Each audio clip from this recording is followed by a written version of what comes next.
Jenna, but you guys can call me Jen. Welcome back to my channel, or welcome if you're new. Hi, hello, welcome to the start of another weekend vlog. It is 3:30 in the morning. Why am I still awake?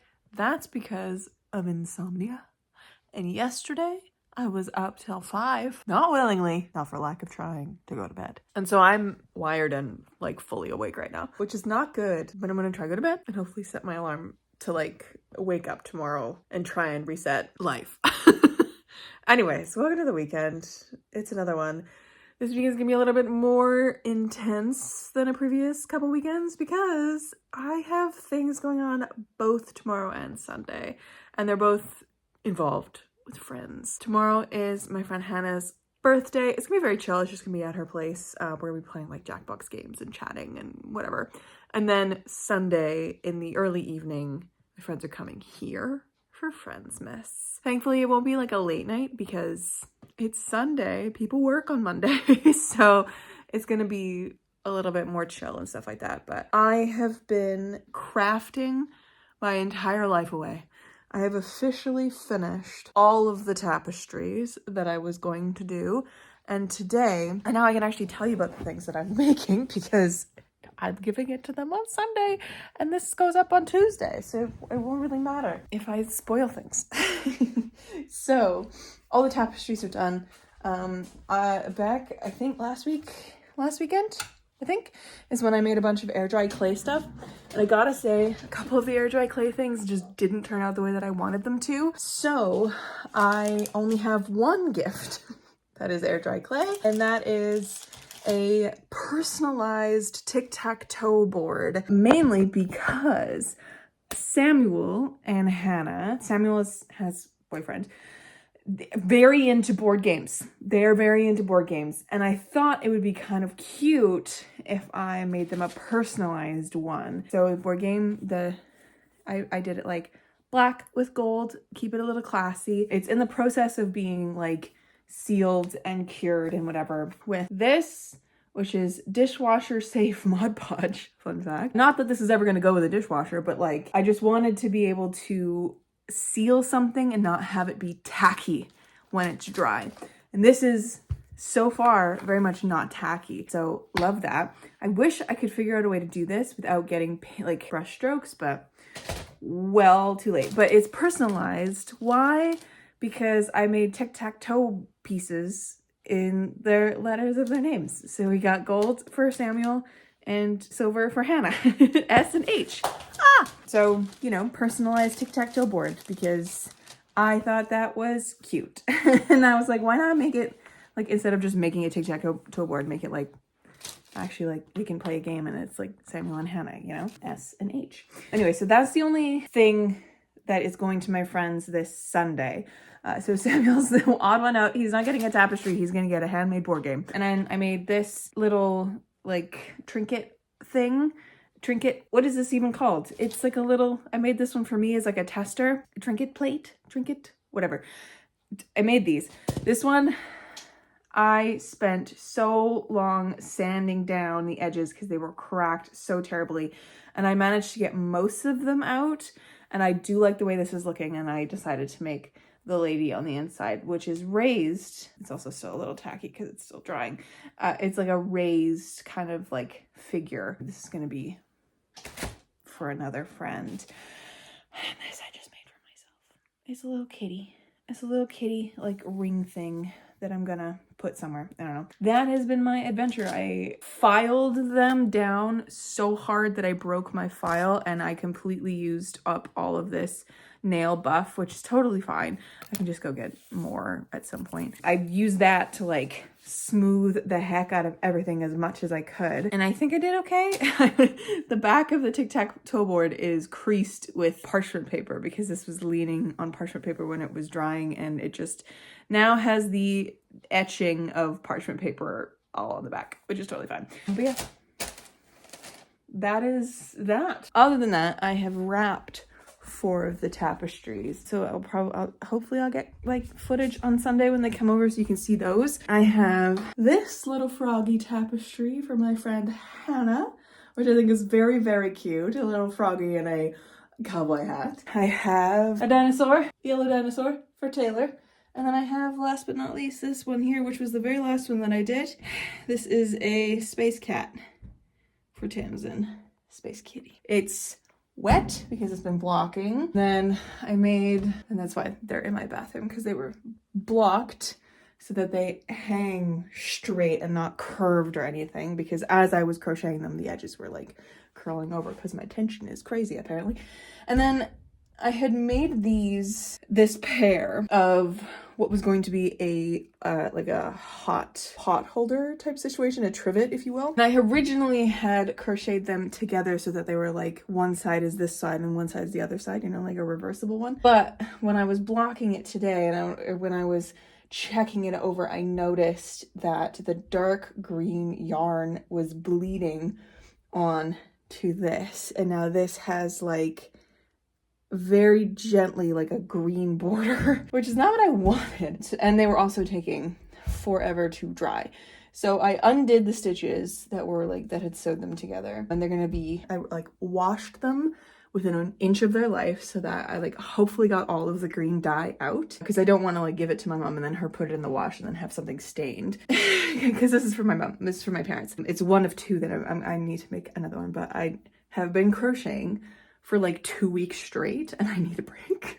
Because I need to chill with the projects. I need to write, I need to read, I need to get back to doing nothing because I have not written in like 3 weeks. I have not read anything all week. I just needed a break, right? So I'll get to that next week. Once these two are dry, I'm gonna crochet them together with like a border to like make it purposefully like you won't see the stained green of the white part. But yeah, I mean that's like a tinier one. It's like not that big.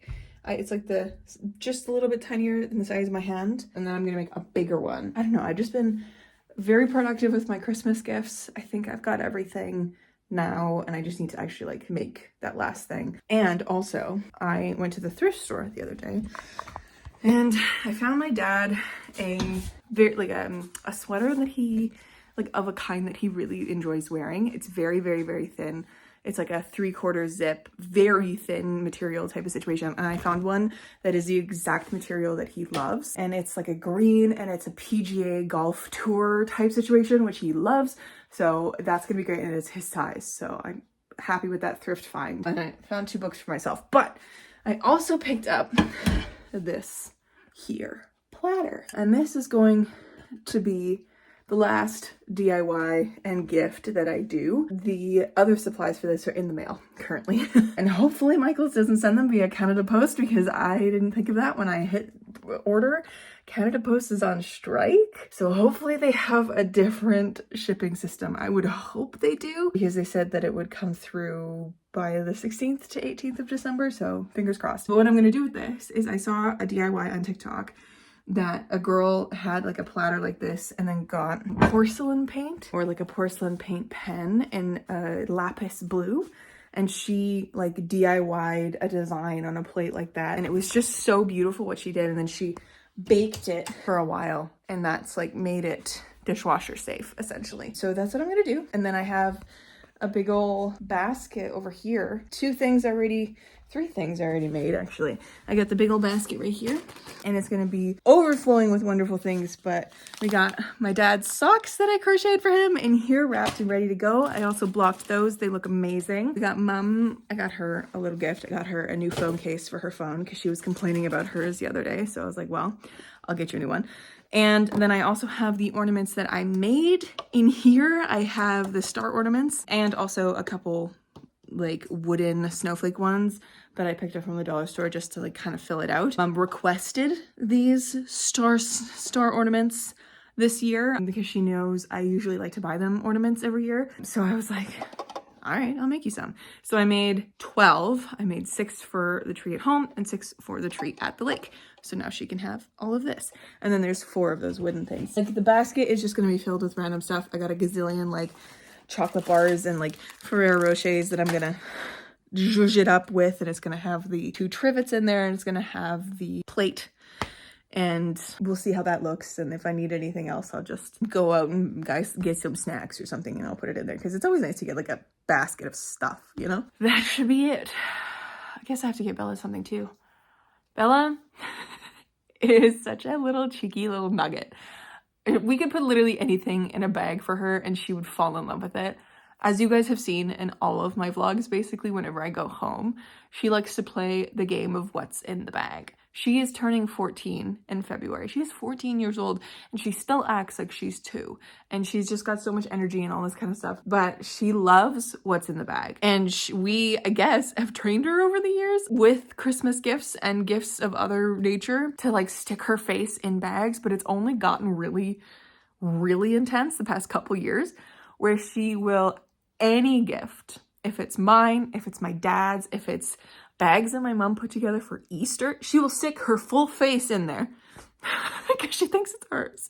And I think she gets more joy out of sticking her face in the bag than the actual thing that's in the bag, you know? She does it with any bag, actually, that you put on the floor now. Like, she will put her whole face in it, which I think is just adorable. Anyways, yes, I've been chatting for so long, but I just haven't talked to anyone today. And it's going to be a really fun weekend, and I don't know how much I'm going to be able to talk to you throughout the weekend, but it's now about 10 to 4 in the morning, so I'm going to get a couple hours of sleep. Let's see how we are tomorrow. But what am I going to be reading this weekend? I'm going to be hopefully finishing up Hunger of the Gods this weekend and then starting something else on my 10 Before the End, which is still sitting on my piano right there. I'm hoping, I kind of want to read The Teller of Small Fortunes by Julie Leong, and I really want to start into Fevered Star and Mirrored Heavens. Like, I want to get those done. I'm so scared that the books I have to read before the end of the year are going to be favorites, and I'm going to film my favorite video next week, like favorites of 2024 next week, to go up on Friday, and I'm going to like miss out on some, which is so weird because like I can just enjoy the books. It's fine. Anyways, oh yeah, welcome to the vlog. It's gonna be great. It's gonna be Christmassy. It's gonna be filled with friends. And I'll chat to you tomorrow for Saturday. But yeah, let's fucking do a vlog.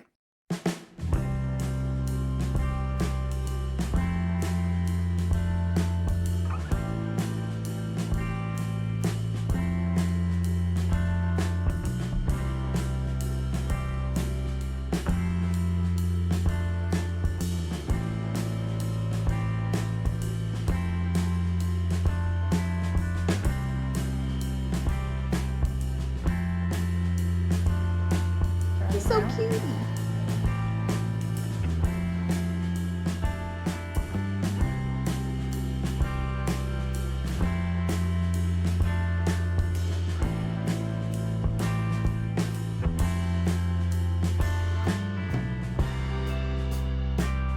Y'all are so cute. Look at you all.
Hello friends, happy Sunday. Oh my gosh, I'm gonna keep this update short because I've been absolutely shellacked with a headache and it came on so quickly in the last couple bit. Oh boy, what a headache.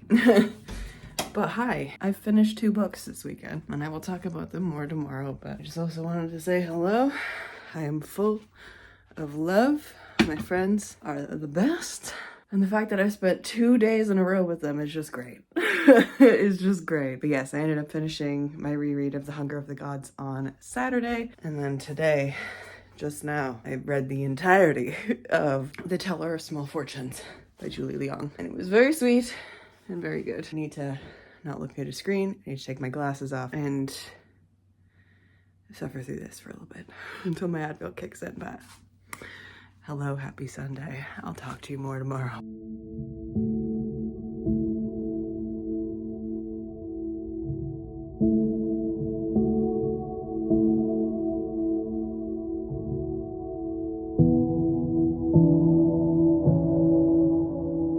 Hello, friends. Happy Monday. Welcome to me being slightly under the fucking weather again. I'm so mad about it.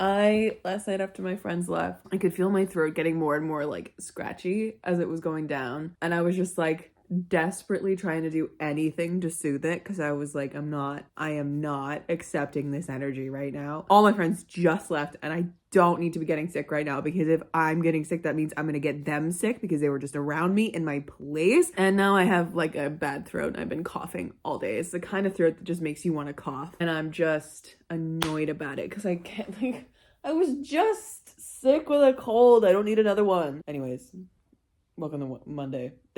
This weekend has been great. I feel so warm for being around my friends. I'm just like having such a great time with them. On Saturday when I went to Hannah's, her birthday, to celebrate her birthday. Her birthday's next week, but like we were celebrating it this week. We ended up playing a bunch of Jackbox games, which was really, really fun. Highly recommend Jackbox if you haven't a big party of people. It's very fun and it's very silly, goofy, easy time to do because we did the Jackbox 3, of course, because we did the murder trivia party, obviously, and then Quiplash, obviously. And we're all very funny people, so it just worked really well. And it was a really like fun, easy activity that we did. And then we did the regular activity of putting some dating apps on the screen, mainly from myself or my friend Sophia. This time we did Sophia first because I have a potential guy, I guess. I haven't seen him in a couple weeks because he's been on vacation, but I mentioned going on a date a couple vlogs ago, and we're still talking. So, and I am going to be seeing him on Wednesday when he gets home from his vacation with his family. So we'll see if anything comes of that. But we did Sophia first. It was very fun because she had like 40 some odd likes on Hinge, which is just unheard of for me. I have like 1 or 2. So she gets so many because she's such a beautiful human being. And her profile is really, really good. And I guess the algorithm just pushes her out, but it's like she's an incredibly picky person. I love you so much, Sophia. But she's also definitely an anxious human being around dating, which is so valid because same. But yeah, it's always fun. At some point in our friend get-togethers, somebody's dating app is going on the screen and we're all looking at it on the big screen and we're judging the men all the time, and it's very fun. And as soon as a woman comes on the screen, because I have mine set for all genders because bisexual, and as soon as a woman comes on screen, everyone's like, oh my god, she's so pretty. Like just immediately like, oh my god, she's the cutest. Oh my god, look at these pictures. Anyways, it's very fun. It's a great activity. But yeah, on Saturday, before going to Hannah's, I ended up finishing my reread of The Hunger of the Gods by John Gwynne. And this got me. It got me again. Like literally the last 2 pages, I just tears. I lost it. So highly recommend the series. It's so fucking good. And then I did, because you are currently sitting on Fury of the Gods. Right there, Fury. I did open Fury to double check if a character has a POV in that book, and they do. So I was very happy. I just needed to assuage my sadness from when I read this for the first time, because that was an enormously sad ending, and it's the way that it ends, and that's the fucking ending, and it's just like, well, what do I do now? Oh my god, I remember reading that at the lake and just being like distraught at like 2 a.m. This was such a fantastic reread. I really, really enjoyed this. As someone who has such a bad memory and someone who rereads things quite often, because one, I love being in worlds that I know. I love witnessing stories that I know the end to, or I know there is like what's going to happen. Like if there's any like super sadness or anything, like I'm prepared for that, which is my anxiety, which is why I also rewatch things all the time. I very rarely start new things. And when I do, I become very obsessive and very connected and attached to these TV shows or movies or whatever. And then I thus rewatched that a whole bunch of times, hence what happened this year with Criminal Minds. Like I I find it very difficult to start something new because I just don't know what to expect. And so when I'm rereading books, it's not only to help my absolutely terrible memory, especially with this one, because this one felt like I was reading something brand new, except I knew and I remembered what happened at the end because it left me so deeply sad. So I remember what happened at the end, but I didn't remember like the intricacies of what was going on with the other POVs and like the big storyline as a whole and stuff like that. So I'm so glad that I reread this and that this was as fabulous as it was. I highly recommend this series, guys. Like if you're looking for, I don't know if I would recommend it to everybody, but I definitely recommend this series to the reader of fantasy who loves a true epic old man fantasy book, you know? Like if you are a reader, like if you've read like Game of Thrones and really loved it, if you've read any Robert Jordan, if you like Brandon Sanderson, if you like that kind of old man fantasy, definitely pick up a John Gwynne book, because The Faithful and the Fallen, which is his series with Malice, Valor, Ruin, and Wrath, those 4 books. I've only read the first 2 and I have yet to read the second 2. This series is like, that series is like truly so fan-fucking-tastic, and I would equate it to something like Game of Thrones. The way that it is written is so fucking good. It's multi-POV. It is vast as shit. This one, the Bloodsworn trilogy, is not as vast. It's still pretty fucking vast. Book 1, The Shadow of the Gods, we are following only 3 people. Pretty much. We're following Orca, who's technically our main character. You could consider her the main character. I mean, she's my favorite axe-wielding mommy ever. Oh my god. There's some scenes with Orca where the entire time I'm just like, snaps for angry mamas. Like, it just, the way she rips people apart. Oh, it's just so good. And then we are also following Varg, who is an escaped enslaved person, an escaped thrall in this world. He killed his captor and like got the key to his thrall collar and escaped. And he is at the beginning of book 1 trying to find out what happened to his sister, who was sold and died and was killed at some point. He doesn't know anything about her death. He doesn't know where she is or where she's buried or anything like that. So his goal is to try and join the Bloodsworn, which is a group of mercenaries type of thing, group of warriors, because they have what is called a Sether Witch as a part of their like band. And Sether Witch is anyone with power, anyone with blood of the gods, or they're tainted. Right now in this world are considered lesser and are usually in thrall collars. They are enslaved and used and like are tools for the people who are not tainted, right? Sether Witches are a kind of people with magic, and they have the ability to do different things. Varg knows that a Sether Witch will be able to help him like figure out what happened to his sister. Like he has something of hers that they can use in like a spell or something, you know? So that's his goal. And he ends up joining the Bloodsworn to essentially prove himself, to thus get access to the Sether Witch, right? Unbeknownst to him, he finds a family with the Bloodsworn and he discovers who he really is and all this kind of stuff. It's wonderful. Incredible storyline with Varg. I really, really enjoy his character. So much more on the second time, because the first time I was just all about Orca, which I still am, all about my mommy Orca. But Varg is a really interesting one. And then we also have Elvar. And Elvar is a very interesting character because she is part of the Battle Grimm, which is another warrior band, essentially.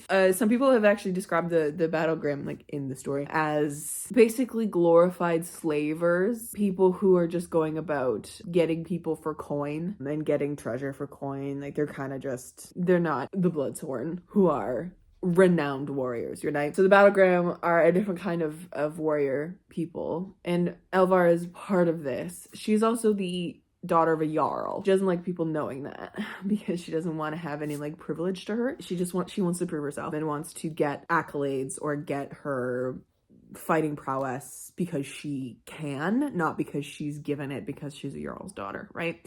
So she's really badass. She makes some interesting choices throughout this book, and some very interesting things have happened, but that storyline specifically, the Battle Grimm storyline with Elvar, is very interesting because that's the storyline we are following to the gods essentially. Like, Orca's is because her son gets taken at the beginning of The Shadow of the Gods. Her husband gets brutally murdered and her son gets taken. And Orca's like, well, I need to fucking go get my fucking son. This is not, no one takes my baby, you know? And so she sets off on a revenge quest to avenge her husband and then find and save her son. There are kids that are being taken across this area, and they eventually find out that it's because these kids have tainted blood in them. And another kid of a Sether witch that is captured by the Battlegrim.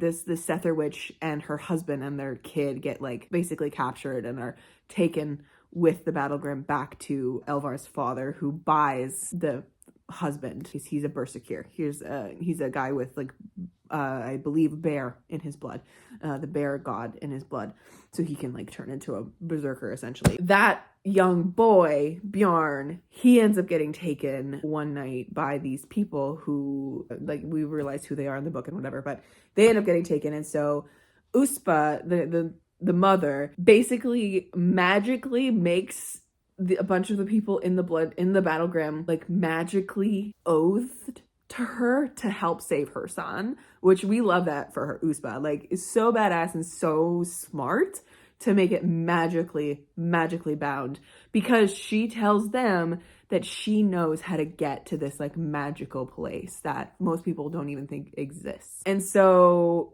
they go there. And that's that storyline. So it is a very interesting and a very vast story. We are following the mom who is trying to get her son back. We are following the ex-enslaved person trying to find themselves, essentially. And then we are following this Jarl's daughter, who's also trying to prove herself, who is caught up in this world of warriors and stuff like that. Then in this book, Hunger of the Gods, a lot of the beliefs and truths that we've believed in book one are ripped open because the gods are starting to walk the earth again. And I just love what John Gwynne does, because with his Faithful and the Fallen series, which is the other one that I talked about, he has this like, it's a very like before shit goes down type of feeling with gods and stuff like that. And then in here we're getting a lot of that same like churning, like, oh, shit's about to go down with gods and stuff. And it's also very interesting because we're getting a lot of like these gods and these mythical beings that have become like bones and stories and wrapped into the architecture of this world. They are from a world where like gods and magic and these beasts were king. Their children, who are the tainted now, they were revered. And now it's a world where those kind of people are put in thrall collars and are deemed less than human. So it's very interesting to have that kind of scope, and the fact that we're getting so much of this world from all these different POVs. And then in this book, we're there's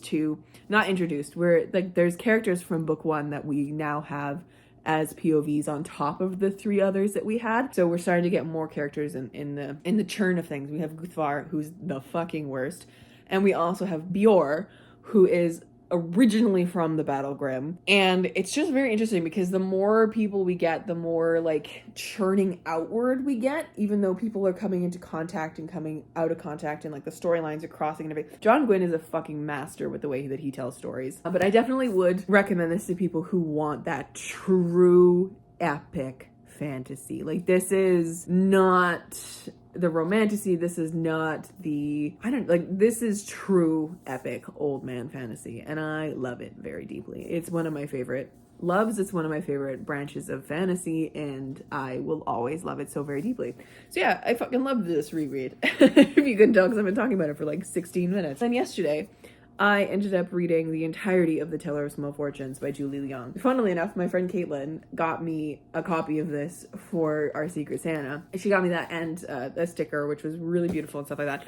And she felt so bad because I was literally like, I have a copy of this. It's sitting on my piano. But this is specifically, this copy that I bought was for a exchange with my friend Yeleni, who lives in Vancouver. We were going to like annotate these and then like, ship one to the other and one to the other. So I'm not going to have a copy of this for a while, but now I have another copy of it. I have like a brand new fresh copy of it, which is kind of nice. So love that. But yeah, I ended up reading this entire thing, and annotating it all. I liked this. I enjoyed it. It is not as good as I thought it was going to be, but it was still like fantastic. 4 stars or higher, you know, like it was just genuinely such a lovely book. I kept seeing people say that it gave them the same feelings that the Very Secret Society of Irregular Witches by Sango Montana gave them.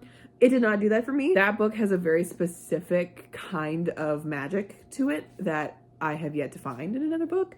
I fucking love that book so much. And this one wasn't really like that. I would actually equate it more to Nettle and Bone by T. Kingfisher, but like a much lighter version of Nettle and Bone, with the crew kind of like the found family being like pulled together with like these traveler type things. And it felt very D&D, but I will say like some of the pacing in here was really weird. I don't like that it basically turned into a D&D one shot for a couple chapters around the 70% mark. It felt very odd to have that added in. And then there was one bit in here that was so cheesy and pulled me right out of the story, which was like the creation of fortune cookies. And I was just like, please, like there's no need. But otherwise, like it was enjoyable. It was lighthearted. It was sweet. There's depth to this book with like belonging and not really knowing if you belong, or being so deeply fucking lonely, and the racism and the othering and the foreignness of our main character Tao by everybody that she meets. Literally like on page 1 she's getting like racist remarks from these people that she's visiting, and it's about Tao, who is a teller of small fortunes. She goes around telling these small, like doing fortune telling for people, either through tea, through your hands, or through fortune stones. And she only does small fortunes. She keeps saying this to everyone. She does very, very tiny truths. So it's as tiny as like our first fortune in the story is she's telling this young boy that he's going to get a new green tunic soon, and like something else is, and he's gonna burn himself working with candle wax. You know, it's like tiny little things like that. And as she kind of travels, she ends up meeting these 2 kind of warrior like people. Is definitely one's like an ex-soldier type of person, and then one's like an ex-thief kind of a person, Silt and Mash. And Mash is on the hunt for his daughter who's been missing for 6 months. His 5-year-old daughter who's been missing for 6 months. She gives him, but without knowing this, she gives him a fortune. Like she tells his fortune, and she basically says like, I see, like you're gonna give your daughter a kitten. And that really tiny little beautiful thing that she says sets him off, because he's like, 1, I've been looking for my daughter for 6 months and she's been missing. Are you fucking lying to me? Because if I give my daughter a kitten, that means I do find her. And so he ends up being like, well, I want to stay with you because I don't know if I can trust your fortunes, because I want to make sure that like you're legit. So they end up traveling with Tao to a couple towns and all this kind of stuff. And then they end up picking a baker named Kina, who gets a fortune from Tao. Basically, like, Tao sees her, Kina, on the road with Tao, and she's like, well, I don't know how to really say this, but like, you're gonna come on the road with me. And like, these tiny fortunes, like, they can be changed if the hearer of the fortune decides not to go with it, or like to implement something tiny to divert this, right? Because fate can usually be changed. So it's this tiny little group of people. There's moments where it's like overly lighthearted, and like the way that Kina comes on to the group with them, I was like, this is a little bit overdone. Like, doesn't feel quite right. There was some silliness and moments of where I think it could have been just a little bit more realistic, but I think it was still quite a lovely book. And like the belonging, and the fact that Tao is so deeply lonely and she doesn't really belong in her culture that she is from. She's Shin, I believe they called her, but she was a very small child when her father passed away, and her mother remarried someone from Eshtara. And so they moved from Shannara to Ishtara, and then she grew up there, but she never felt like she was truly part of that culture either, because everyone just bullied her or treated her terribly or was incredibly racist towards her. Even though she was raised and educated this way, she still looks visibly Shin, and even though she's lost that language, like, she meets a Shin man in here, and he starts talking to her in their language, and she's like, I'm so sorry, I don't know this language. And it's this disconnect, and it's I feel like this is going to resonate so much more with people who are immigrants or children of immigrants or stuff like that, of like not feeling like you really belong in either culture. You're gonna fucking love this. As a white woman that didn't quite resonate with me because that's not my lived experience, obviously. But I do deeply think that this is such a lovely, lovely little book. And it was sweet and it was cozy. And what else more could you want? So I did enjoy this. It wasn't a perfect read, but it was a good little read last night until I got absolutely sucker punched by a migraine. So love that for me. Now I'm here. Also, I need to introduce you guys to this friend who I got from my friend Alexander. So now I have two babies. I have two Bartholomews, two Bardys. I don't really know if I'm going to do Barty and Barty. That's kind of weird to say. Barty and Barry, maybe? I don't know, but this one is Barty. We love Barty, so I will take name suggestions down below for his twin. And it's the PJ one, which I thought was so cute. And Barty, this is a sweater that I made Barty. So I just love that these two are now my little besties. I love them so deeply. Jellycats are my favorite. Which is so fun. But anyways, friends, I need to edit this vlog now. And I'm sorry that it's so like heavy at the end of me just talking to you because I just didn't have time to update you throughout this weekend. And yesterday I got sucker punched with a migraine. It was a really lovely weekend. I'm so glad that like my friends could do this, that we could celebrate both Hannah's birthday and then do Christmas in like one weekend and get it over with. Not get it over with, but like do them both back to back, even though that was an incredible drain of like social batteries. I think it was very fun. And we even did, like, my friend Sophie texted me earlier yesterday when I was like cleaning and getting ready for everyone to come in my place. She texted me and she said, hey, would you be open to like playing some Christmas carols and we could like sing for it? And I was like, absolutely. You ask me to play piano, I am gonna sit my ass down and I'm gonna play for you, because none of my friends have like heard me play piano. And it's like I've been playing piano for 23 years. I'm really fucking good at it. And I love it. I mean, playing Christmas carols is nothing because I'm just playing the songs that I've taught my kids. But it was so fun and so lovely. And it was just I love my friends so much. And I just love getting together with them all. And the way that like, they were all so excited about their handmade gifts that I made them. And they were just, I just love my friends. I love you guys so deeply. And I love Christmas time so much. When I was living with my parents, all I wanted to do was host my friends. I wanted to host them for Christmas. I wanted to have people over and all this kind of stuff. So the fact that I get to do that every year now, this is the 4th Christmas I've had in this place. It's been 3 years, but it's 4 Christmases, which is a little insane because I had Christmas in 2021, Christmas in 2022, 2023, and 2024, even though I've only living here for 3 years because it's 3 years as of December 3rd. I've had 4 Christmases here and every single one of them is just so special. I don't know.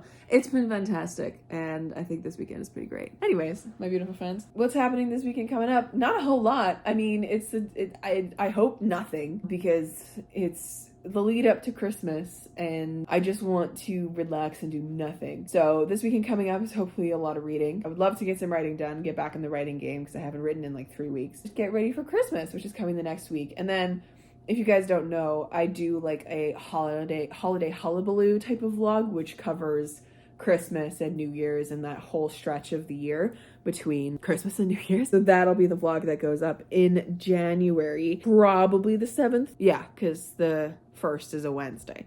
So it'll go up like that following weekend. It'll be an extra long vlog. So you won't get a vlog over the Christmas holidays, but there's going to be other videos going up. So it's not that big of a deal. Not that big of a loss. This Friday is going to be my favorites of 2024, which is going to be fun because I'm scared that I have books, namely Fevered Star and Mirrored Heavens or Kingdom of the Gods or The Principle of Moments, which is right here. And I haven't had time to read it. I'm so scared that these are gonna be like favorites of the year and they just won't be included in that video because I'm filming the video like Wednesday or Thursday this week. But yeah, that's what's coming up. Let me know down below how you're doing. If you have any fun plans for the Christmas or if you have any books that you're really excited to read over the holidays, I would love to know. If you don't have anything planned to read over the holidays, read my book, Merry and Bright. You guys gotta go read my books. Go buy them. The Merry and Bright is now on Spotify for an audiobook. If you're looking for a reason to read like a less than 2-hour audiobook on Spotify, Merry and Bright's on there now. Still waiting for it to go on Libro FM. Once it's up on Libro FM, I will feel good. And Kobo. I needed to come onto Canadian Kobo. Those are the only 2 places that I'm like, okay, once they're up there, I feel like they're out in the world. It's on Audible, it's on Everand, it's available for libraries to get through Hoopla and Overdrive, and it's on all these different places. It's on Storytel, so I just need it to be on Libro FM mainly. And now that it's on Spotify, it's like one less place. So, love that. But yeah, go buy my book. Please read it. Tell everybody about it. Get it for everybody for Christmas. Not any children, because there is sex in the book. Just be aware of that. But please go give my books to your friends. A Little Luck and A Second Story are great for all ages. There is a little swearing, but I think teenagers would like it too, if they like cozy fantasy. So, anyways, I've been talking for so long. My voice is so tired. Thank you so much for watching. From me and my 2 clones. I'm gonna now edit this vlog and sit here. It's almost 11 p.m. and I will catch you in another video very soon. Stay kind and keep on reading.